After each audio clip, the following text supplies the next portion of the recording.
સાબરકાંઠાના ઈડરિયા ગઢ પર મોતની સેલ્ફી, તંત્રની ઘોર બેદરકારી, મોટી દુર્ઘટનાનો ભય।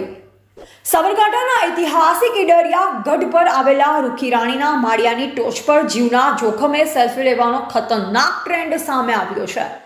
યુવાનોને યુવતીઓ પોતાના જીવને જોખમમાં મૂકી આ જર્જરિત માળિયાની ટોચ પરથી સેલ્ફી લઈ રહ્યા છે, જે ગંભીર ચિંતાનો વિષય છે।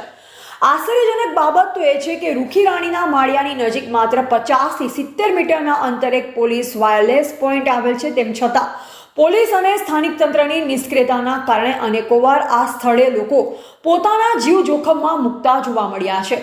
સ્થાનિક તંત્ર, જેમાં પોલીસનો પણ સમાવેશ થાય છે, આ ગંભીર મુદ્દે ઘોર નિંદ્રામાં હોય તેમ લાગી રહ્યું છે। જર્જરિત રૂખીરાણીના માળિયા પર આવી બેદરકારી આગામી સમયમાં કોઈ મોટી દુર્ઘટના નોતરી શકે તેમ છે। પુરુષોની સાથે મહિલાઓ પણ આ મોતની સેલ્ફી લેતા કેમેરામાં કેદ થયા છે, જે ઈડરિયા ગઢની સૌથી ઊંચાઈ આવેલા આ સ્થળની ખતરનાક સ્થિતિ દર્શાવે છે। ન્યૂઝપેપર દ્વારા સ્થાનિક તંત્રને લોકોના જીવ બચાવવા અને આ ખતરનાક પ્રવૃત્તિ પર રોક લગાવવા માટે તાત્કાલિક કાર્યવાહી કરવા અપીલ કરવામાં આવી રહી છે। જર્જરિત માળિયાની મુલાકાતે આવતા પર્યટકો અને સ્થાનિકો જાણે મોતની મજા માણી રહ્યા હોય તેવા દ્રશ્ય સર્જાયા છે, જે ખરેખર ખૂબ જ ચિંતાજનક છે। શું તંત્ર કોઈ મોટી દુર્ઘટના બને તેની રાહ જોઈ રહ્યું છે? જો તાત્કાલિક પગલાં લેવામાં નહીં આવે તો નિર્દોષ લોકોના જીવ જોખમમાં મુકાઈ શકે છે।